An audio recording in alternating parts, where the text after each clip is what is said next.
Soal tes ASKEP lansia dengan masalah inkontinensia urin.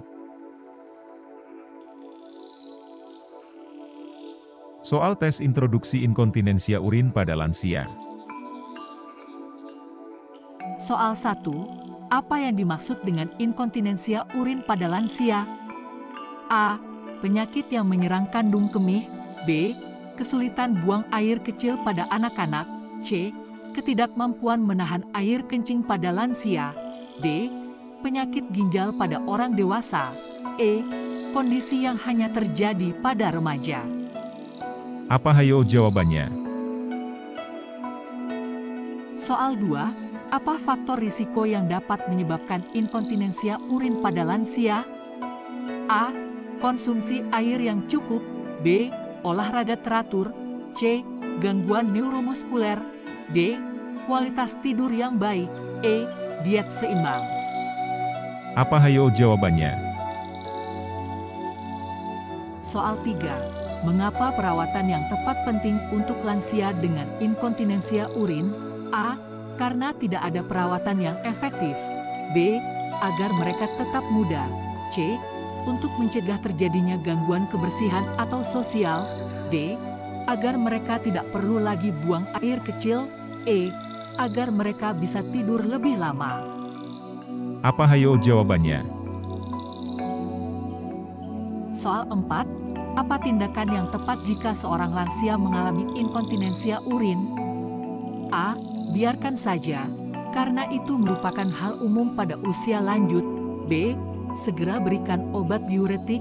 C. Lakukan pemantauan dan konsultasikan dengan profesional kesehatan. D. Beri mereka lebih banyak minuman untuk mengatasi masalah ini. E. Biarkan mereka menangani masalah ini sendiri. Apa hayo jawabannya? Soal tes inkontinensia urin pada lansia. Soal 5. Apa yang termasuk dalam aspek anamnesa saat melakukan pengkajian pasien lansia dengan inkontinensia urin? A. Merencanakan rencana perawatan. B. Melakukan pemeriksaan fisik. C. Mencatat tanda-tanda vital pasien. D. Mengidentifikasi keluhan utama pasien. E. Menilai riwayat keluarga pasien. Apa hayo jawabannya? Soal 6. Mengapa penting untuk mengetahui faktor pencetus dan keparahan inkontinensia pada pasien lansia? A. Memberikan obat-obatan kepada pasien. B. Menentukan apakah pasien memerlukan operasi. C.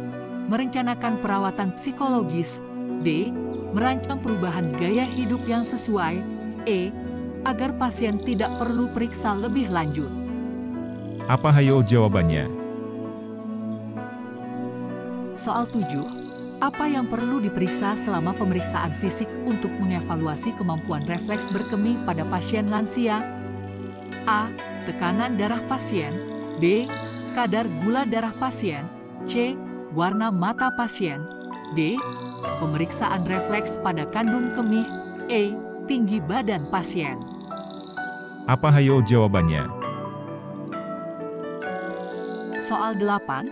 Selama pemeriksaan otot panggul pada pasien lansia, apa yang perlu dievaluasi oleh perawat?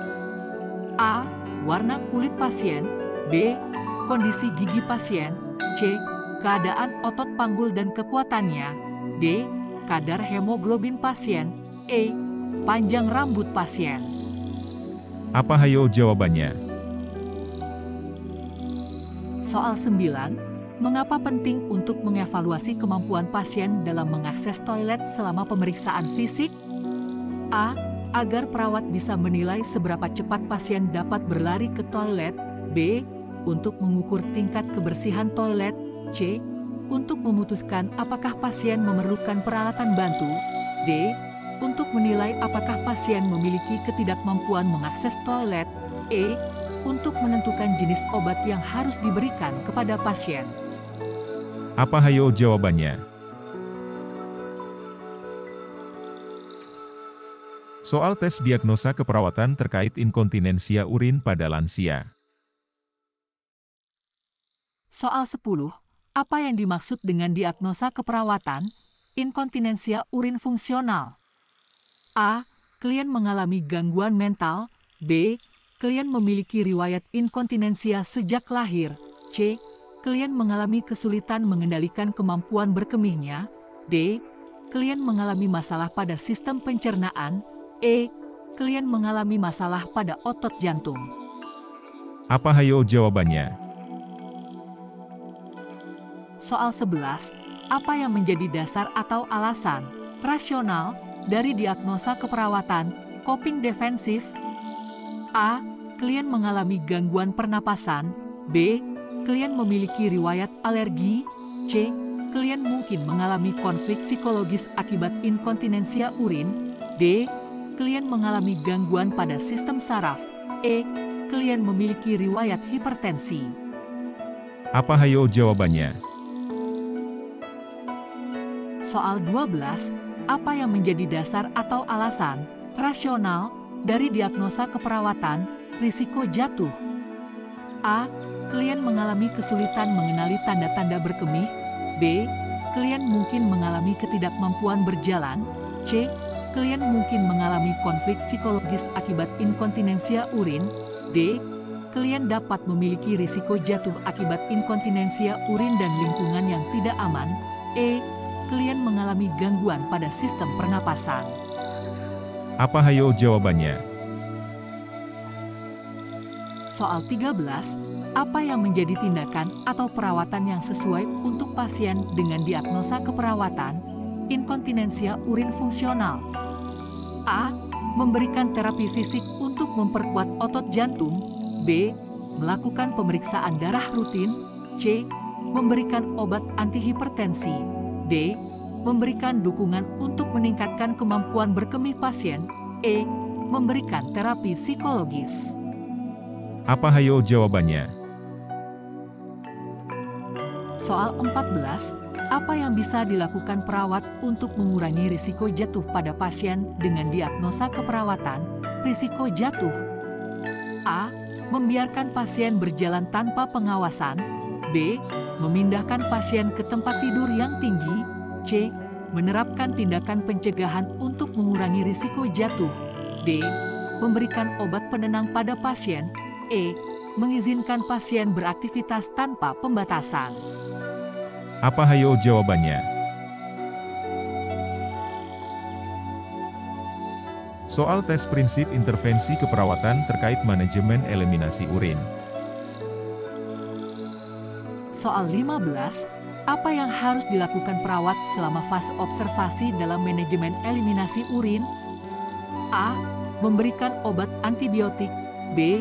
Mengidentifikasi tanda dan gejala retensi atau inkontinensia urin. C. Melakukan pemeriksaan darah. D. Memberikan terapi fisik. E. Memberikan terapi psikologis. Apa hayo jawabannya? Soal 16. Apa yang harus dicatat oleh perawat selama fase terapeutik dalam manajemen eliminasi urin? A. Waktu-waktu dan jumlah kemih. B. Asupan makanan pasien. C. Warna mata pasien. D. Nama-nama anggota keluarga pasien. E. Riwayat pendidikan pasien. Apa hayo jawabannya? Soal 17. Mengapa penting untuk mengambil sampel urin tengah, midstream, atau kultur selama fase terapeutik? A. Untuk mengukur tingkat glukosa dalam urin. B. Untuk mengukur tekanan darah pasien. C. Untuk mengidentifikasi tanda dan gejala infeksi saluran kemih. D. Untuk menilai tingkat stres pasien. E. Untuk mengevaluasi fungsi hati pasien. Apa hayo jawabannya? Soal 18.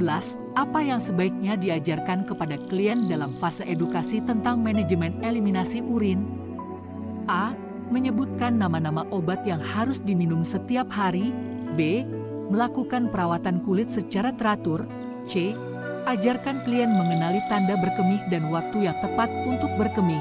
D. Anjurkan klien untuk minum sedikit air mungkin. E. Berbicara tentang hal-hal yang tidak relevan dengan masalah ini.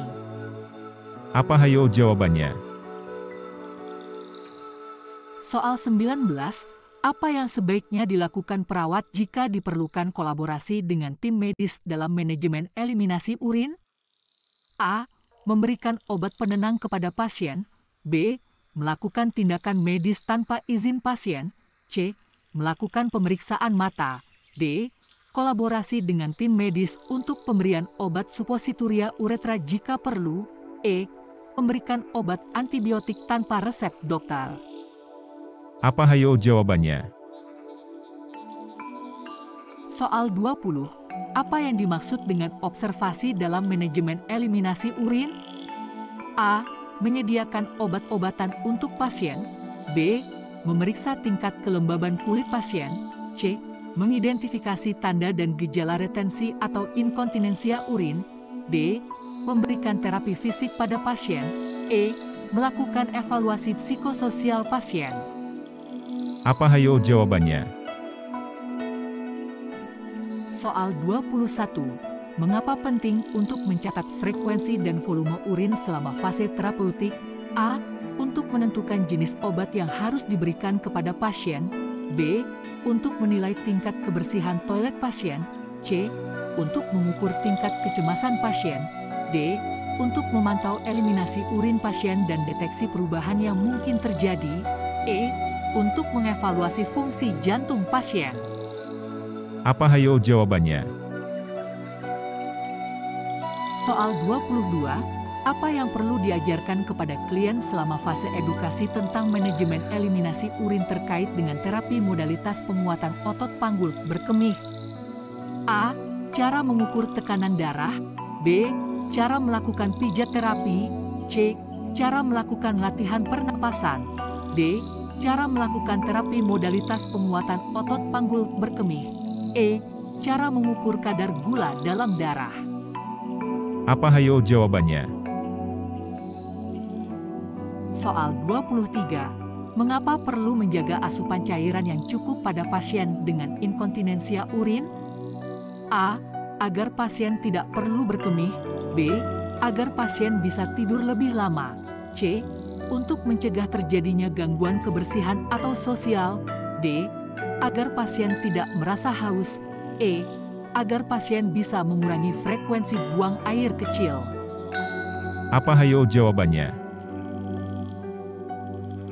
Soal 24. Apa yang sebaiknya dilakukan perawat jika pasien memerlukan obat suppositoria uretra? A. Memberikan obat tersebut tanpa persetujuan pasien. B. Menolak memberikan obat suppositoria uretra. C. Mengevaluasi kebutuhan pasien dan berkolaborasi dengan tim medis untuk memberikan obat suppositoria uretra jika perlu. D. Memberikan obat tanpa memeriksa kondisi pasien terlebih dahulu. E. Memberikan terapi fisik sebagai alternatif. Apa hayo jawabannya? Soal 25. Selain mengidentifikasi tanda dan gejala retensi atau inkontinensia urin, apa yang perlu diperhatikan selama fase observasi dalam manajemen eliminasi urin? A. Warna kulit pasien. B. Tekanan darah pasien. C. Kualitas tidur pasien. D. Identifikasi faktor penyebab retensi atau inkontinensia urin. E. Frekuensi makan pasien. Apa hayo jawabannya? Soal 26. Mengapa penting untuk mengatur asupan cairan jika perlu selama fase terapeutik? A. Agar pasien tidak perlu lagi minum air. B. Untuk menghindari buang air kecil secara berlebihan. C. Agar pasien tetap haus. D. Agar pasien dapat mengontrol inkontinensia urin. E. Untuk mengurangi frekuensi buang air kecil dan mengatur volume urin. Apa hayo jawabannya? Soal 27. Apa yang seharusnya diajarkan kepada klien selama fase edukasi tentang manajemen eliminasi urin terkait dengan tanda dan gejala infeksi saluran kemih? A. Cara memasak makanan sehat. B. Cara merawat gigi. C. Cara mengukur tekanan darah. D. Ajarkan klien tanda dan gejala infeksi saluran kemih. E. Cara memotong rambut. Apa hayo jawabannya? Soal 28. Mengapa perlu mengurangi asupan cairan menjelang tidur pada pasien dengan inkontinensia urin? A. Agar pasien tetap terjaga sepanjang malam. B. Agar pasien bisa tidur lebih lama. C. Untuk mengurangi risiko terkena infeksi saluran kemih. D. Agar pasien bisa mengurangi buang air kecil di malam hari. E. Agar pasien merasa lebih sehat. Apa hayo jawabannya? Soal 29, apa yang dapat dilakukan perawat jika perlu kolaborasi dengan tim medis untuk pemberian obat supositoria uretra? A. Memberikan obat tersebut tanpa persetujuan pasien. B. Menolak memberikan obat supositoria uretra. C. Mengevaluasi kebutuhan pasien dan berkolaborasi dengan tim medis untuk memberikan obat supositoria uretra jika perlu. D. Memberikan obat tanpa memeriksa kondisi pasien terlebih dahulu. E. Mengabaikan permintaan pasien untuk obat tersebut. Apa hayo jawabannya? Soal tes evaluasi keperawatan terkait inkontinensia urin pada lansia. Soal 30. Apa yang menjadi salah satu kriteria evaluasi dalam manajemen inkontinensia urin pada pasien lansia? A. Tingkat kebersihan lantai. B. Kadar gula darah pasien. C. Klien dapat merasakan sensasi berkemih meningkat. D. Berat badan pasien. E. Riwayat pendidikan pasien. Apa hayo jawabannya? Soal 31. Mengapa penting bagi klien untuk menunjukkan keadekuatan frekuensi berkemih selama evaluasi keperawatan? A. Agar pasien tidak perlu lagi buang air kecil. B. Untuk mengukur volume urin secara akurat. C. Agar pasien merasa lebih tenang. D.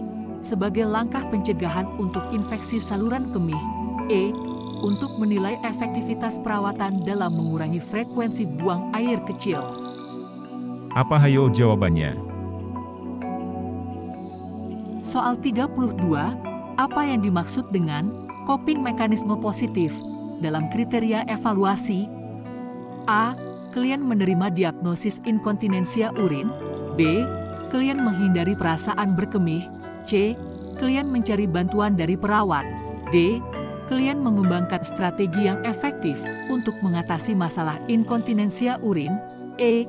Klien mengabaikan perawatan yang diberikan. Apa hayo jawabannya?